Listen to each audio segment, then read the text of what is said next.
ты просто не хочешь знать. Ты же сама сказала, на первой же встрече он солгал. Он Мгм. лжет постоянно, потому что эти абьюзеры, они лгут, это их фишка. То есть, естественно, если ты признаешь, что ты живешь с человеком, который постоянно лжет, то нужно что-то менять в своей жизни, нужно предпринимать какие-то шаги. А подсознание ничего делать не хочет, оно ленивое, зачем ей что-то менять? Ну уж как есть, так есть. То есть это нужна твоя воля, конкретная воля. Нужно ли тебе продолжать, потому что ты затягиваешь петлю у себя на шее и у детей. Дети потом не поймут и не простят отношений с абьюзером. М. Женщина такая, которая поддается абьюзеру, уважения не вызывает ни у детей, ни у окружающих, тем более у самого абьюзера. То есть это ты должна все решить, взвесить, что тебе делать, понимаешь? Потому что нельзя взять раскаленные угли на свои одежды и не попечь свои ноги. Мгм. Ну, это последствия, да, последствия. И готова ли ты пожертвовать своими детьми а, ради того, чтобы стараться построить отношения с человеком, который, в принципе, не может этого делать. И не хочет, и не может. То Нет, есть, не готова, конечно. понимаешь, то есть, ну, потому что дети, которые живут в неправильных отношениях, они портят свою психику, потому что абьюзер, колдовство заключается, магия абьюзера заключается в том, что он взращивает таких же людей, которые готовы продавливаться, готовы юлить ради того, чтобы предугадать какую-то реакцию отца, реакцию матери и так дальше. Мгм. То есть это поломанные люди. То есть непонятно, что ты хочешь, да, то есть ты должна в этом сама разобраться и дать команду подсознанию, потому что подсознание само ничего не решает, оно не хочет ничего решать. Подсознание– это та тормозящая сила, которая тянет нас в рутину. Мгм. Оно ничего не хочет менять. Оно уже привыкло как-то, потому что его главное задание– это чтобы ты жила. Ну, а как уже жила? Какое качество жизни? На психологическом уровне, на физическом уровне, это уже не важно. Главное, ну как же ж ты как-то живешь, давай не будем ничего менять, а то придется что-то все там менять, а неизвестно, что будет. А так нам все известно. И это не плохо, не хорошо, это просто так есть, наш мозг так работает, потому что если бы у нас не было страха будущего, то мы бы обезбашенные были бы, да. Ну, я, например, была обезбашенная страшно в детстве, но опыт нас потом учит, да, то есть прыгать с моста вниз головой в речку и так далее. Я вообще удивляюсь, как я живой осталась. И такие вот спонтанные решения в жизни я до сих пор принимаю, да, то есть вот такая безбашенная. И, ну, это тоже не всегда. Главное, чтобы хорошо заканчивалось. Поэтому Мгм. сосредоточься, что бы ты хотела. Потому что, ну, я хочу, чтобы человек там ко мне как-то относился. А как это я могу заставить его? И что я должна сделать, чтобы заставить человека как-то ко мне относиться по-другому?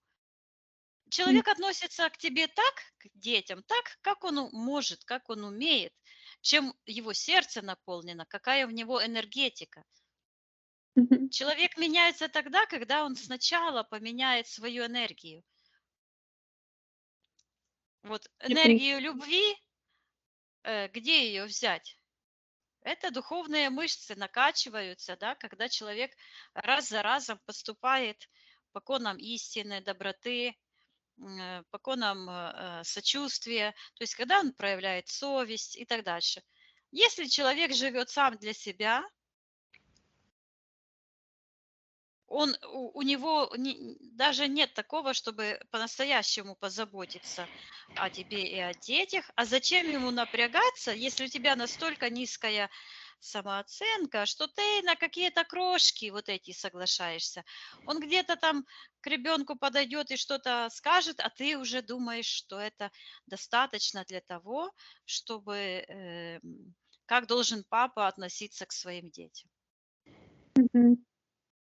Папа должен носить на руках, зарабатывать деньги, брать активное участие во всем, взращивать детей, то есть быть в курсе всех их дел, помогать им, обеспечивать их, обеспечивать свою жену, охранять от всего негативного.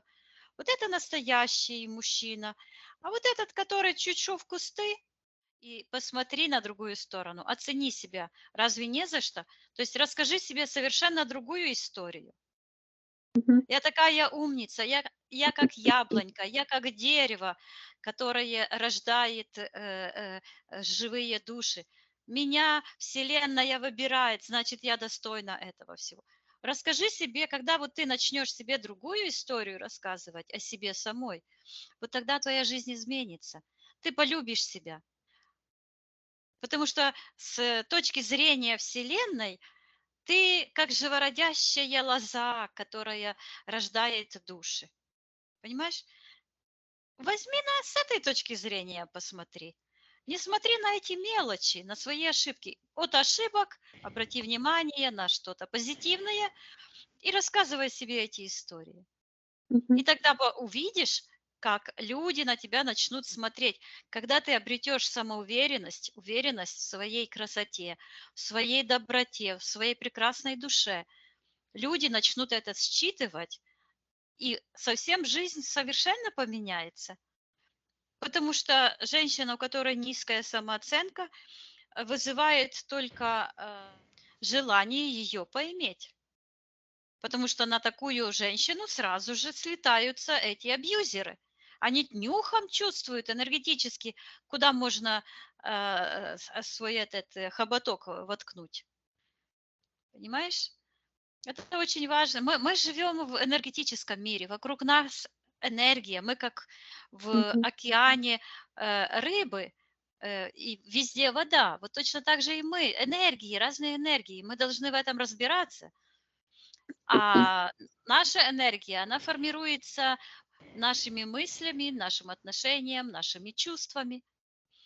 Будет та же самая ситуация, но смотри на нее с другой стороны, и будет совершенно противоположный результат.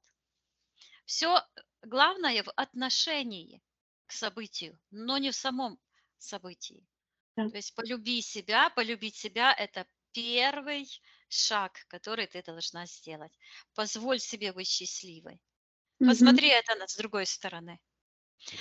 Все должны трудности пройти, и ты пройдешь эту трудность. Такого не бывает. Оглянись назад. Это все кризисы. Скажи мне, пожалуйста, если ты сейчас сидишь перед нами, значит, ты преодолела все кризисы, которые в твоей жизни были. Все эти невзгоды ты пережила, ты их победила. То вопрос, если ты стоишь сейчас перед каким-то выбором, разве ты не победишь? Конечно, победишь. Потому что доказательств этому есть очень много. И ты можешь сама себе это перечислять, вспоминать и сама себя поддерживать. Я вот это пережила, тебе было трудно, я себе представляю, когда ты в 16 лет родила ребеночка, это и осуждение, и так дальше, и родители, и так дальше. Ты это пережила. Мгм. Вот, а сейчас ты своим пониманием можешь догнать то, понимаешь? Можешь этому ребенку, старшему и другим, убрать от них эти подключки от себя, вот этой неуверенности в себе, вот этой нелюбви к себе, осуждения себе. Убери это с их пространства. Своего уберешь и с ихнего пространства уберешь. Ты достойна на все самое лучшее, потому что ты божественная душа. Каждая божественная душа, которая желает жить по конам справедливости, чести, жизни, достойно это все получить. Отсутствие результата – это тоже результат. То есть это тоже результат, потому что ты заглянула чуть-чуть в себя и посмотрела, что твое подсознание фактически обижается на тебя. Оно обижается, потому что мы так устроены, что подсознание не делает решений.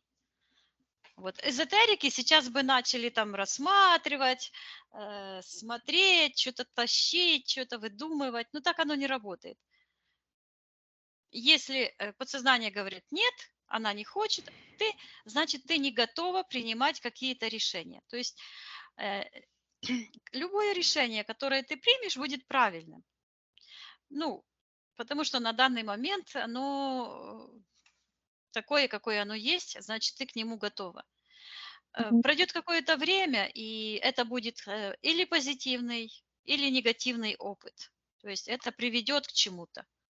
Вот, подумай о будущем, подумай, если представь себе, что будет через 10 лет, через 20, если ты будешь продолжать себя уничтожать в таких вот отношениях. Какие дети вырастут?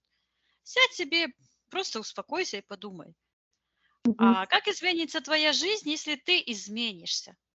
Если ты не позволишь никому, ни Александру, ни другому, ни пятому, ни десятому, вообще никому юзать себя. Поэтому и не состоялся сеанс. Я помню, когда я уходила, я прожила своим абьюзером 25 лет, когда я уходила, я настолько была уверена в своей правоте, я настолько хотела свободы, у меня никаких колебаний не было. Чем больше он привязывается к своей жертве, тем больше он ее потом не отпускает. Потому что представь себе, что удав проглотил свою жертву. Был такой случай, удав проглотил спящего человека. Удав себе ползет по своим удавьим делам, спит человек, а чего бы его не проглотить? И проглотил. А у этого человека не было в планах умирать в брюхе удава. И у него был нож в сапоге, вот так здесь. Но, говорит, когда удав начал меня пропихивать в свою глотку, то руки у меня вот так были, и я не мог ими пошевелиться. Говорит, но зато, когда удав уже меня проглотил, и я уже очутился внутри, я уже мог там пошевелить рукой, ногой и достать этот нож, и он разрезал этого удава изнутри. То есть о чем это говорит? Это говорит о том, что даже если вас проглотили, то у вас есть два выхода, да? То есть или быть съеденным, перетравленным, или разрезать брюхо и выйти. Все от силы твоей воли. Если ты колебаешься, если ты не знаешь, это правильно, это неправильно. Я же тебе сначала сказала, подсознание, я же чувствую, я же вижу, какие у тебя аспекты. Они же сами за все в твоих аспектах просто кричит о твоей низкой самооценке, о том, что ты не уверена. Будь уверена, солнышко. Будь уверена, что все получится, вся Вселенная встанет на твою защиту. Вот увидишь, как все будет хорошо. В сеансе всплыла его мамаша. То есть в аспектах ничего не было. То есть как он всплывает, как семья, он и его мама, что ему мама скажет. Не ты его семья, а он и его мама. То Так есть, странно, потому что он не общается с ней вообще. да ничего, он может не общаться. А с кем там общаться? Она какая-то сумасшедшая. Там я Да, видела, ну что-то она его так била или что-то делала. о, правильно, Виктория, да, она его мучила, когда он маленький был. То есть смотри, что получается. Она его мучила, и она ему психику искалечила. И вот это духовное калецтво он не проработал. Ему психолог и психиатр нужен, да? Это очень тяжелый труд, чтобы человек захотел в первую очередь себя поломать и достать это все. И это обычно люди это не хотят делать. М. Ты живешь не с человеком, а с его травмами. То есть это глубоко травмированный человек, и он будет травмировать вокруг себя всех. То есть ты выбрала неправильный выбор. Ты сама не можешь определиться, чего ты хочешь. Мгм. Мы на школе учим, что фокус в фокусе. Представь себе ту жизнь, которую ты хочешь. Какая ты, где ты, чем ты занимаешься, кто возле тебя, какие люди. То есть когда и это работает, когда твое подсознание, когда ты эту мысль будешь как капелька по капельке в твое подсознание, оно поверит, что это тебе нужно. Но для того ты должна это прописывать, ты должна это осознать, ощутить, как будто бы это уже есть. Ты молодая, тебе нужно построить свою жизнь счастливую, тебе нужно попробовать, что такое истинная любовь, что такое истинное счастье, отношения, когда мужчина к тебе относится не как к зарабатывающему механизму, да, а, а как к человеку, которого он ценит и любит за его духовные качества, который распознал в тебе своего человека. Потому что когда мы ставим цель, мы концентрируем на этом внимание. Когда мы часто об этом думаем, когда мы прописываем, мы фактически рисуем в своем воображении эти картинки, тогда это накапливается, подсознание начинает в это верить, и тогда оно не будет говорить, нельзя поговорить, нельзя поработать, потому что Мгм. Вика хочет поуничтожать эти все программы, а мы эти программы этого делать не хотим. А это не я хочу, это ты должна захотеть, понимаешь? Это не мне отказало подсознание, это оно тебе отказало. А почему? Потому что не хватает твоей силы, не хватает воли. Откуда мы черпаем энергию? Из мечты. Мечта – это именно то, что дает нам крылья. А у тебя они крылышки почернели и опущены. Позволь себе мечтать о себе. Знаешь, как Остап Бендер говорил, когда я мечтаю, ни в чем себе не отказывая. И это правильно, потому что нужно поднять самооценку. Мы на школе учим, как поднять самооценку. Каждый вечер записать 3 своих достижения. Похвалить себя. Я такая молодец, я сегодня вот это поняла. Я такая молодец, вот я правильно поступила, это правильно сделала. Вот я такая молодец, еще что-то сделала. 3. И тогда твое внимание будет приковано к твоим победам, а не к твоим поражениям. Потому что в нашей жизни есть победы и есть поражения. Бывает такое время в жизни, или это постоянно у кого-то бывает, что внимание просто как бы привязано к этим негативным поражениям. А почему бы не поменять пластинку и не смотреть на победы, которых у нас полным-полно? Мы об этом в начале говорили. Кризисов мы пережили очень много в своей жизни, да? И это кризис, и такой, и экзамены, и какие-то склоки, и раздоры, и разводы, и что-то еще. Очень много всяких кризисов. И мы всех их побороли. Мы вышли из каждого кризиса победителем. Так почему же ты боишься этот кризис решить? Его нужно решить правильно. Поставить цель, а цель нужно выписывать каждый день. Утром проснулась и записываешь 10 своих целей, 10 своих мечтаний, о чем ты мечтаешь, что ты хочешь, чтобы оно произошло, как будто бы оно уже в твоей жизни есть. Я Мгм. самая счастливая мама, я самая счастливая жена, у меня прекрасный муж. Каждое утро он мне приносит кофе в постель и так дальше. Или что ты там еще себе там придумаешь. И мало-помалу ты посмотришь, и главное не читать то, что ты вчера писала. То есть ты просто каждый день пишешь, переворачиваешь листок и пишешь, и пишешь.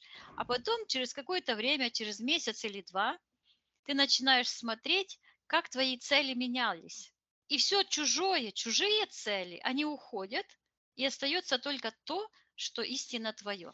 И так цели начинают осуществляться.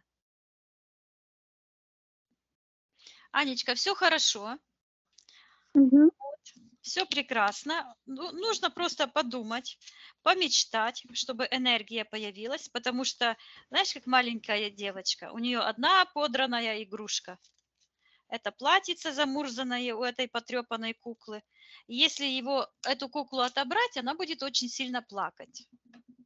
Но если этой маленькой девочке показать другую куклу, красивую, причесанную, в новеньком платье, то естественно, что она свою эту порванную куколку выбросит и возьмет эту новую. Так работает наше подсознание.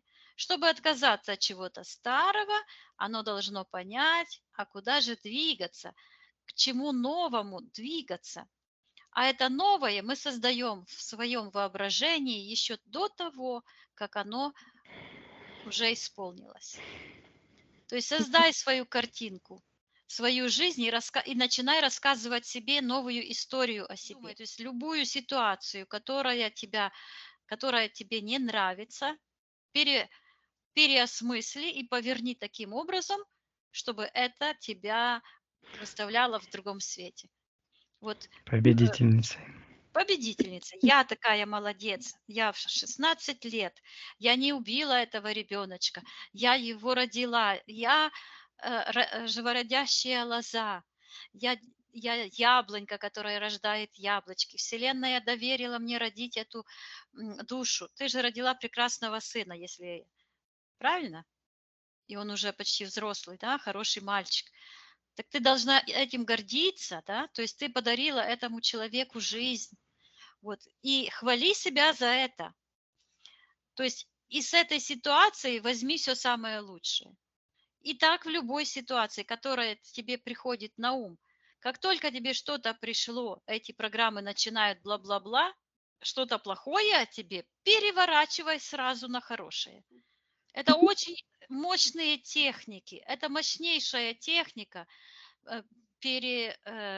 направления энергии. То есть и ты Мгм. начинаешь смотреть уже не назад, не там, где все плохо, а вперед, там, где все хорошо. Напишешь аспекты, ты почувствуешь, когда ты будешь готова. Ты должна прийти на сеанс и четко знать, чего ты хочешь. Только так, потому что я всего лишь телепат, я никому ничего не делаю. Мы не Мгм. имеем права что-то делать, иначе получим карму. Это все должно быть по твоему собственному решению. То есть будешь готова, запишешься, мы с тобой поработаем, и все будет хорошо, даже не сомневайся. Самое главное желание – освободиться по-настоящему, быть свободной. Мы не можем быть духовно свободные, когда мы соглашаемся добровольно на рабство.